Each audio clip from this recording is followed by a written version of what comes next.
in fact, take with me. But those days are gone. When other people do it, you too. I was sort of involved in some road rage incidents. One in particular when I was in a Swiss Cottage triangle, which is always packed full of cars, basically. You never go anywhere in that. And I got into an altercation with another woman. And again, I felt safe because she was another woman. I thought, well, okay, we're on the same ground. She actually had kids in the back of her car. And it started getting a bit out of control. I was going for the, now look, we're two, I was in the Islington angle of, we're two grown women. Surely we can sort this out in a pleasant way. Perhaps you can come over for coffee. You can draw a diagram of the crash that you almost made happen. At one point, I realised that she was actually driving at me. And I was going, now listen, oh, I see you're actually going to run me over. So I had to do a sort of hurl myself over the bonnet of my Honda Prelude, if you want to know. There was tears, there were witnesses, and I was running around taking numbers of everyone. I went up to the local police station, and they, not very politely, asked me to leave. Why? Well, I wanted to just sue her, them, Honda, for their awful bonnet. I just couldn't understand it. Anyway, their excuse is that I said it was attempted murder, was my point. I went in and said, here's the crime, it's attempted murder because she tried to run me over, and their point was, you shouldn't have been in the middle of the road, madam. She's a car, you're a girl. It's the police, you see, they're unused to modern conditions now. They've got so many speed cameras. They're unaware that actually there are cars on the road and they get close to one another from time to time. Well, because they're so busy catching burglars. Making a great job of it. Yes. Okay, listen, you came here to be our star in a reasonably priced car. Yes. Would you like to see? Yes. Here it is. Well, that's an ambitious start. Are you a fast driver normally? No, not at all. Really cautious? Captain Cautious. Oh, that was oversteering a front-wheel drive car.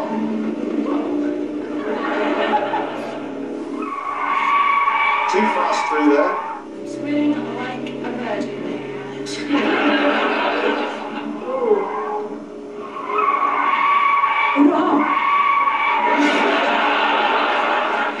You look like Captain Cautious behind the wheel, but fantastic.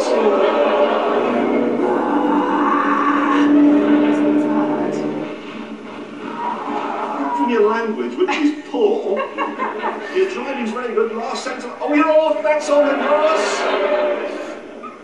And here we go. Last corner. Yes, very tidy. Very tidy. Actually, and across the line, everybody.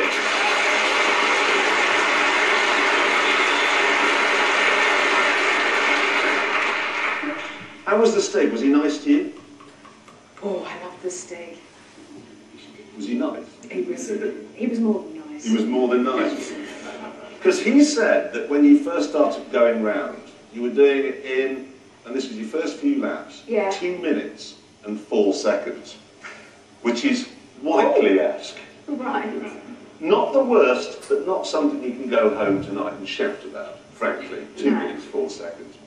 But then when we actually got the clock out for your official lap, the one we've just seen, you went round in 1 minute, 53.3 seconds, which means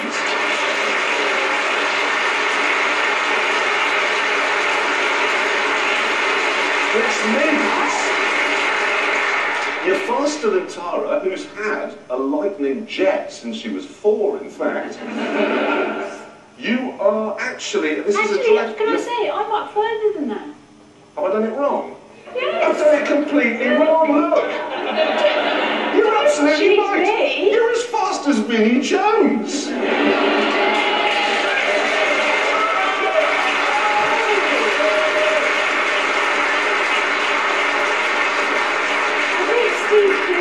You've beaten Steve Coogan and you're a better person than Stephen Fry. Yes. Who else though? He was on a mildly moist track. I would bid for a mildly moist. Was it mildly moist though? Yeah, so that's a mildly moist 153. Anyway, thank you very much for coming here today. Ladies and gentlemen, fire it please.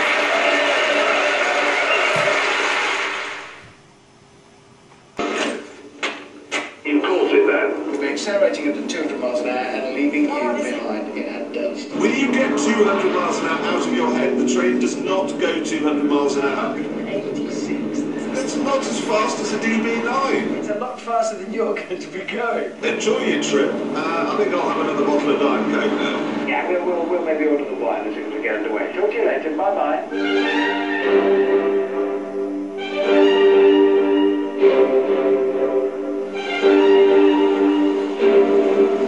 I'm now about halfway into the journey.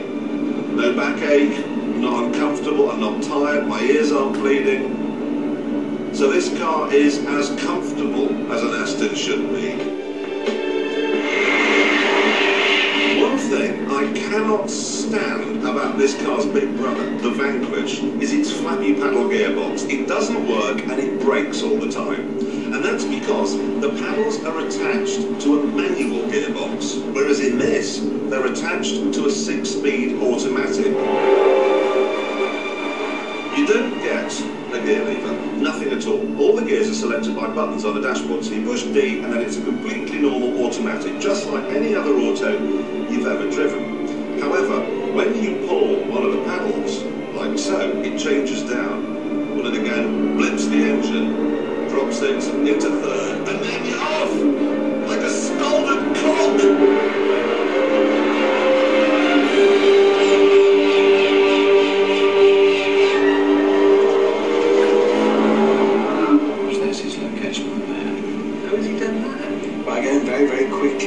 He must have absolutely caned it from the on. That thing must be on fire. Yeah, the phone's been glowing red.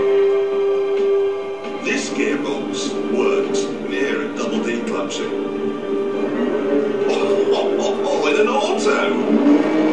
And it's not only the gearbox that impresses. Because it's so light and modern, I thought that it would flow from bend to bend like a Ferrari or a Porsche, like it doesn't really need your help. But actually, they've made the steering quite heavy. It feels like there's a big lump up there, a great big solid British suet pudding of an engine. And that means when you kiss an apex just right, and you will, because the handling is brilliant, you feel like you did it, like you're responsible. It was all your own work, not the car's. It flatters you. Unfortunately, however, it doesn't matter how good the car is. It's choked by the French speed limits. The Aston was reined in so badly, in fact, that with 200 miles to go, the train tore past. We are ahead. We are ahead. Now, the fight really hots up. Not of today. Today's a big tick in my life box. A big, yes, that was a good day. Even better though if I would win. So, let's get on with it.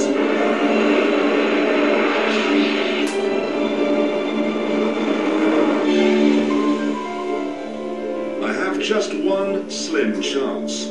That you've got to go further than me.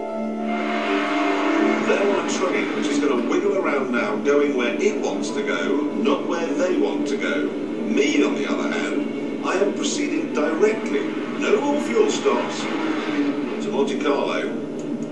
So don't bet on the train just yet. Hey, now that I'm down in the south, on the twisty motorway going up to Monte Carlo, from being a comfortable long-distance cruiser into being this kind of savage sports car. It feels like a brute, which is exactly what an Aston should feel like.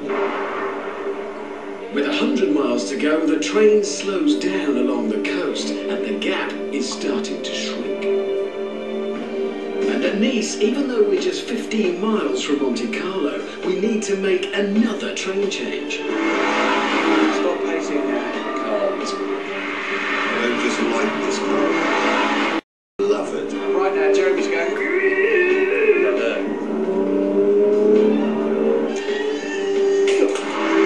It feels like motoring